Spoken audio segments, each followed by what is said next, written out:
So, funny thing, I got to looking at all of the Transformers I've missed talking about that I would still really like to talk about, and it turns out the list is so long I may have to separate them out completely from random review for a while just to play catch up.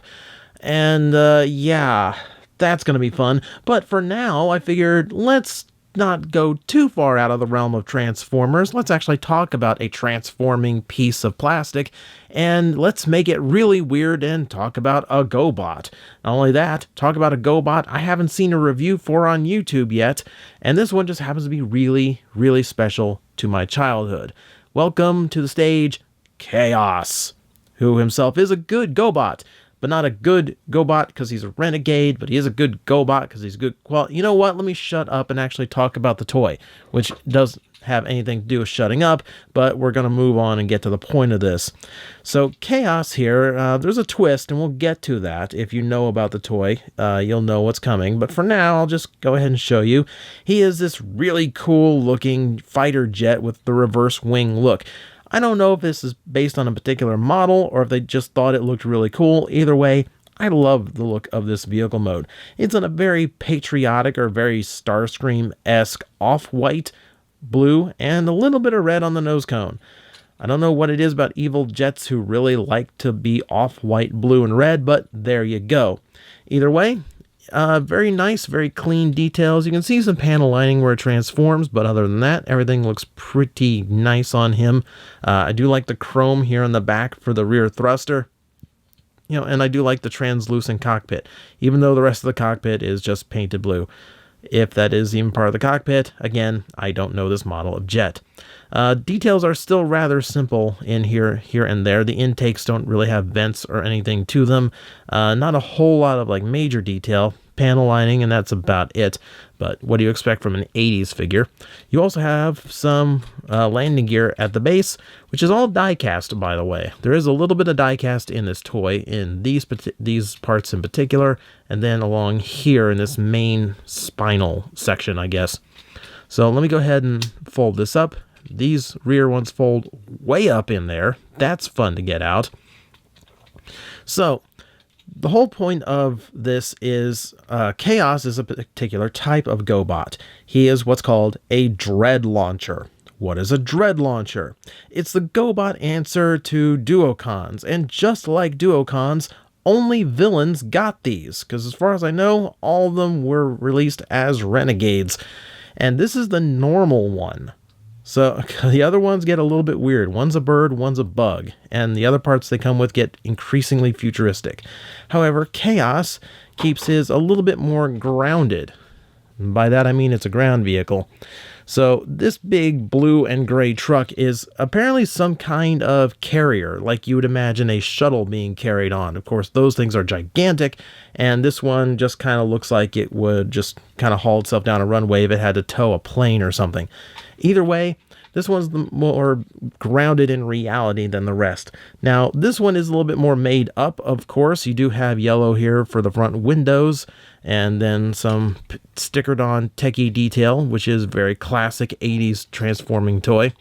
Tons of wheels for rolling, 12 in all.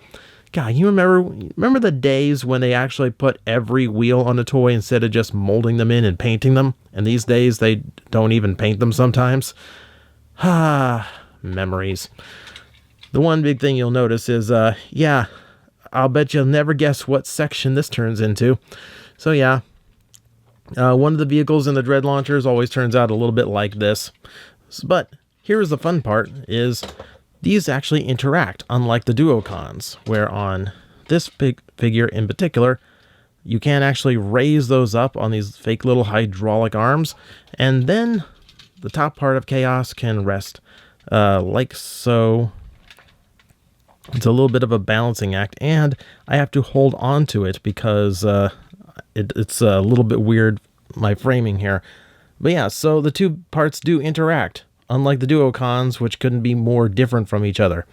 So that's actually a pretty good bonus. I'm actually quite happy with that. I loved this as a kid, just this idea that, he had this big takeoff vehicle. I always imagined this one getting a running start, so this one could take off flying without a runway, which I thought was kind of cool.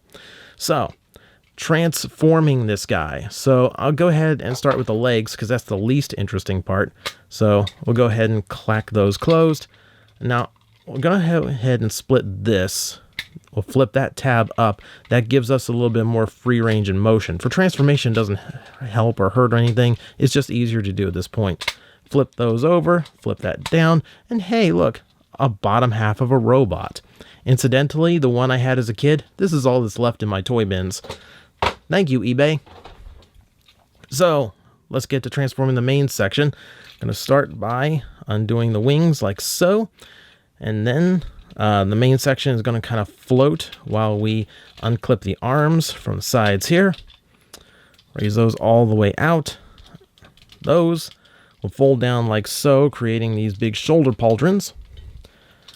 Folding down the cockpit, you'll notice there is no head because we need to hit that button because spring-loaded. Why not?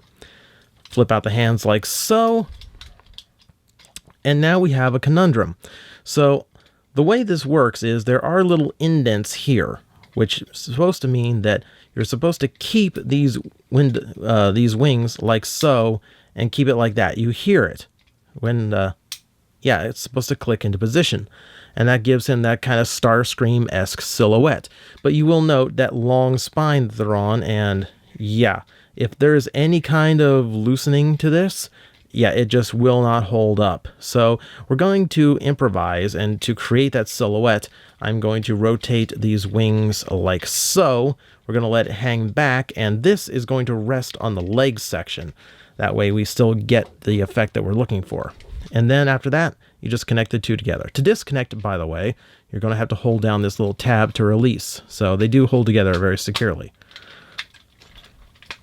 So with a little bit of improvisation due to age or just poor design ideas, because that is a really heavy piece to hold onto one friction hinge, we see Chaos in his completed robot mode. And it's definitely an interesting one considering he has that Duocon thing going on of two completely different vehicles. But unlike the Duocons, he kind of keeps a little bit of coordination in his robot mode, which we will detail in a little bit. First off, we do talk about the head first. And wow, okay. Someone really liked the head because they chromed that whole thing. He's got kind of a fanged maw look to him, and yeah, he just has cat ears. I don't know why he has cat ears. I guess that's the Chaos part of him. Like, I don't know, like that's just his shtick, and he's like really random, and the rest of the Renegades just kind of look at him like, oh, you dork, why are you wearing the ears? I don't know, but at least it makes him stand out, though the chrome head also does a pretty good job of that. So yes, color. So obviously the off-white sticks to the top of him. However, the blue and the darker gray does sink down into the legs. It gives him a nice cohesion, and even though the two parts of him are very different from each other, and of course there is a noticeable difference between hip and midsection as far as width goes, he does keep a bit of uniformness to him that allows him to look a lot more solid and a lot more together. You don't really have any new details to reveal other than those stickers on the chest, which again are very 80s, very much in the old school Transformers and GoBot aesthetic, very recognizable and classic. What I do like is that he does have these fully molded hands here, which if I raise out the arm, you can see.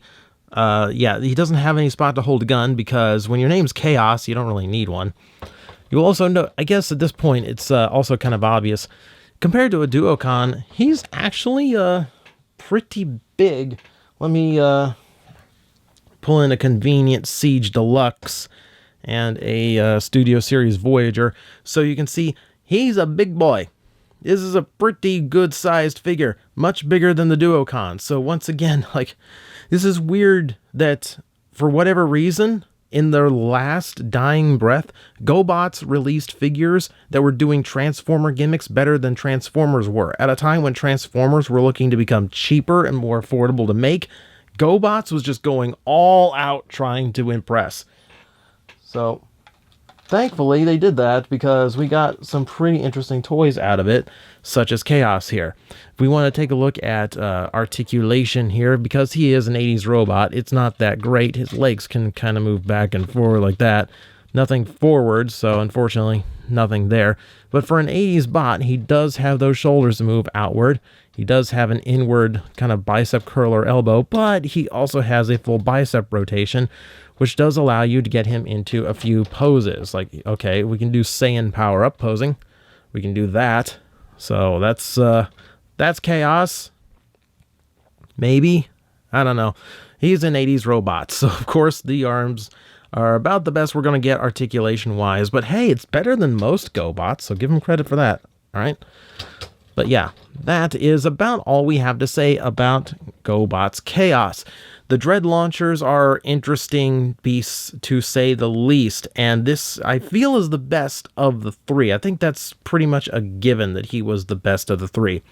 Yeah, like I said, I love the variety in the vehicle modes. I love that they work together. I like that he has this nice uniform color scheme to him in both modes to make him look a lot more solid. Of course, this is one of those dangerous toys because, well, if you lose the upper half, you really don't have much to play with except a pair of blocky legs.